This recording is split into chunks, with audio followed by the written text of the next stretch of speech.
Assalamualaikum warahmatullahi wabarakatuh. Perkenalkan, nama saya Fuzlia Setma Putri dengan jurusan Seni Rupa Pendidikan, Prodi Pendidikan Seni Rupa.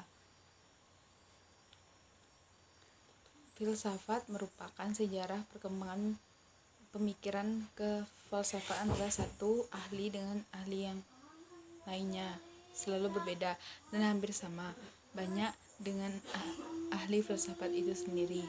Pengertian filsafat dapat ditinjau dari dua, yakni arti secara etimologi, yaitu kata kalimat dalam bahasa Arab. Falsafah yang dalam bahasa Inggris dikenal dengan filosofi adalah berasal dari bahasa Yunani philosophia dan philosophia, terdiri dari klein dan bahasa Yunani berarti kebijaksanaan. Arti kata (wisdom), sehingga secara etimologi filsafat berarti cinta kebijaksanaan, love of wisdom, dan arti dalam-dalamnya.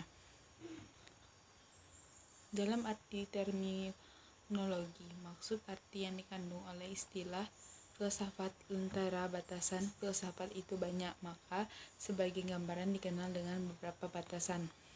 Plato adalah yang berminat mencapai pengetahuan dengan asli. Aristoteles yaitu kebenaran terkandung di dalam ilmu-ilmu metafisika, logika, retorika, etika, ekonomi, politik, dan etika. Terakhir, Al-Farabiyah, ilmu yang pengetahuan tentang alam maujud, bagaimana hakikat yang sebenarnya. Rani Destek, filsafat adalah kumpulan segala pengetahuan di mana Tuhan, alam, dan manusia menjadi pokok penyelidikan. Dan sedangkan menurut Immanuel Kant, filsafat adalah ilmu pengetahuan menjadi pokok pangkal dari segala pengetahuan.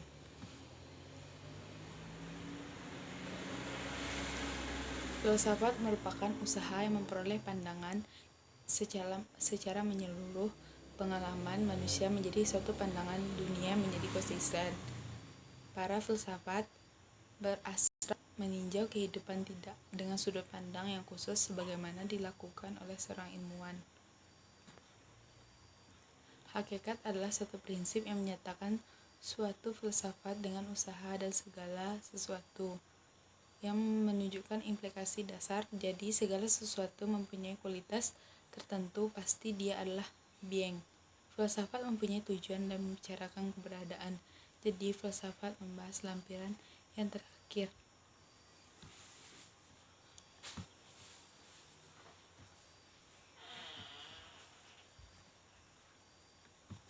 Ideologi sebagai suatu rangkaian dan cita-cita yang mendasar menyeluruh, yang mengkaitkan yang satu dengan pemikiran yang logis dan bersumber dari kecenderungan mencari hikmah, kebenaran, dan arif kebijaksanaan dalam hidup dan kehidupan, selalu berusaha memperoleh suatu pandangan menyeluruh bersatu dari hakikat semesta raya di mana manusia itu hidup.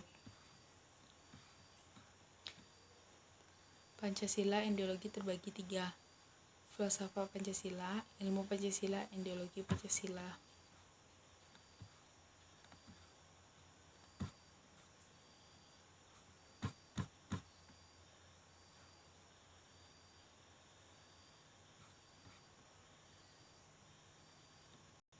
Secara liberalisme, ekonomi mengajarkan kemakmuran per orang dalam masyarakat seluruh diusahakan dengan memberi kesepakatan dan pengajaran kepentingan masing-masing dengan sebebas-bebasnya. Dan dalam mewujudkan masyarakat komunis, menurut Arkuanto Sosroyonegoro 1948, digunakan sebagai prinsip pelaksanaan merupakan ciri pokok. Semua harta kekayaan tanah, kekayaan mineral, air, hutan, pabrik, tambang, transportasi, bank, komunikasi, perusahaan pertanian, rumah-rumah, kediaman lainnya merupakan milik negara. Yang kedua, negara demokratis adalah negara mencampuri masalah ekonomi supaya menguntungkan rakyat. Yang ketiga, formulasi Lenin tentang konsep sentralisme demokratis menyatakan pemimpin yang dipilih rakyat.